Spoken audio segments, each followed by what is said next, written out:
Hey guys, it's Courtney here with flynnknit. Today I'm going to share with you a little tip that will help you minimize the appearance of jogs in your Fair Isle knitting. And you guys know what I'm talking about, those pesky little jogs. You're coming along here with your nice zigzag and then nope, nope, nope, nope. It's like the color is in the wrong spot and it creates this jagged look right where you're beginning the next round. So this is something you can do after you are finished with your hat. And so I will show you exactly what to do in the next step. All right, so I'm gonna start from the bottom of my hat here near the brim, and we're going to work our way up to fix each of those, okay? So the first stitch we kind of want to hide is this mustard colored stitch that kind of gets in the way of our nice zigzag pattern. So it'd be nicer if we had that rust coming along this way, all right? So what I'm going to do is I'm going to turn the hat inside out, and what we're looking for is the tail end of this first spice colored stitch, okay? So I'm going to go on the inside of my hat. And if you turn it inside out, this is the tail end of that first stitch. It's the closest to the bottom. And you can know that you're on the right stitch if you give it a tug and that's the one you're moving. So this is what we want to look for. I'm going to just have a tapestry needle and thread through that, okay?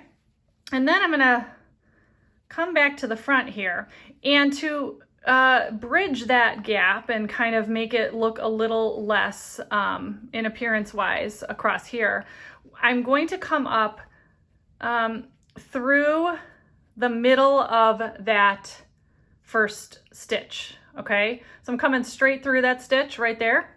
And this is basically like almost like a partial duplicate stitch, if you guys have ever done that, okay? We're gonna mimic this stitch and just kind of trying to cover it up. So now I want to cover this up with my yarn. So I'm going to come across here like that, okay? And I can't go just through the middle of that first mustard stitch because the stitch will just pull down and it's not really going to cover it up. We want to go into the middle of that first rust colored stitch, okay? So I'm going to come through there and I'm going to pull it down.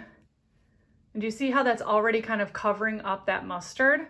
Now sometimes when I do it, I'll actually do a second one because I still see a little mustard there. It's just gonna bother me, all right? So I'm gonna come back up again.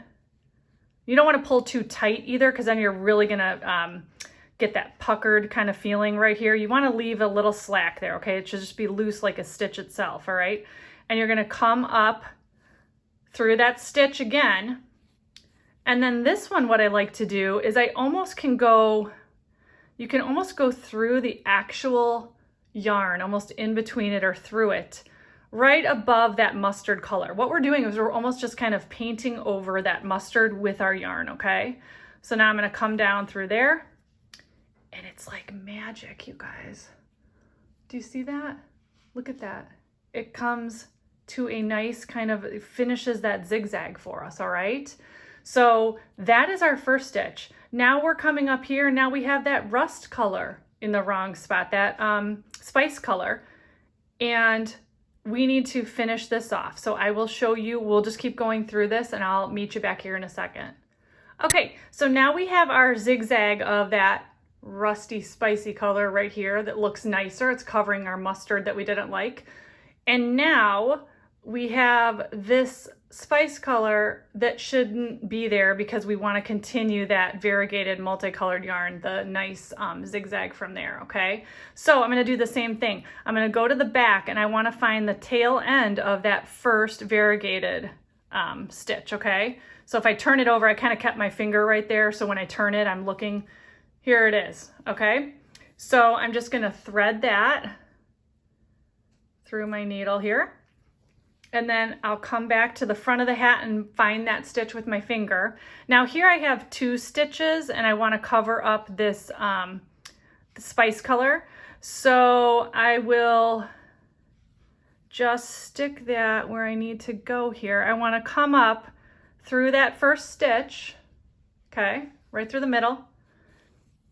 And then I'm looking to where I want it to go. So again, I'm not going to go right through the middle of the spice because that'll just fall down here. I am going to go through the next the variegated stitch, okay? So right through the middle, sticking my finger right through there. I'm gonna go right through there. That'll hold it nicely for us. Okay, and again, that looks pretty good, but I'm still seeing that little pop of spice. So I'm going to come back up through the middle, not pulling too tightly on that yarn, okay? And now I'm gonna like literally go through that variegated, just stick it kind of right in the middle of that yarn. And then I'm gonna come through, okay? And you guys can start to see how that is making these stitches and these zigzags look a little more smooth, okay? So I'm gonna go ahead and do that for the next stitches that we're going up here to cover them up, and I'll meet you back here toward the end. Okay, so I've gone ahead and worked my way up each of these stitches to kind of fix them, and I'm on my last one where I have that mustard in the wrong spot for where I want it. So again, I'm gonna find, I want that white to cover the mustard, so I'm gonna find the tail end of this stitch. So I'm gonna hold my finger there, and here it is, found it, thread it through. Okay. And now I am going to come up through that first stitch with my white yarn and go through that the middle of the first white stitch from the front there. Got it mostly covered, but again, a little pop of mustard. No, no thank you. So I come back up, and now I'm gonna go actually right through that white yarn to cover up that little bit of mustard. Okay, and now it looks completely covered, okay? So then I'm gonna pull my tapestry needle off, and now we have each of those covered, and you might need to, you know, give a few gentle tugs at those stitches to kind of work them into place, because we do have, you know, two strands of the yarn covering each of those spots in some cases. If you're able to do it with just one strand and it looks fine, then you don't need to do it twice. I saw that little extra, and I know that's gonna bug me, so. So you get all your stitches in place here. Now, I did not weave in the ends, okay? All I did was just make those partial duplicate stitches. So you'd want to go ahead and go back and weave all of those in. But can you tell, like, what a difference, you guys?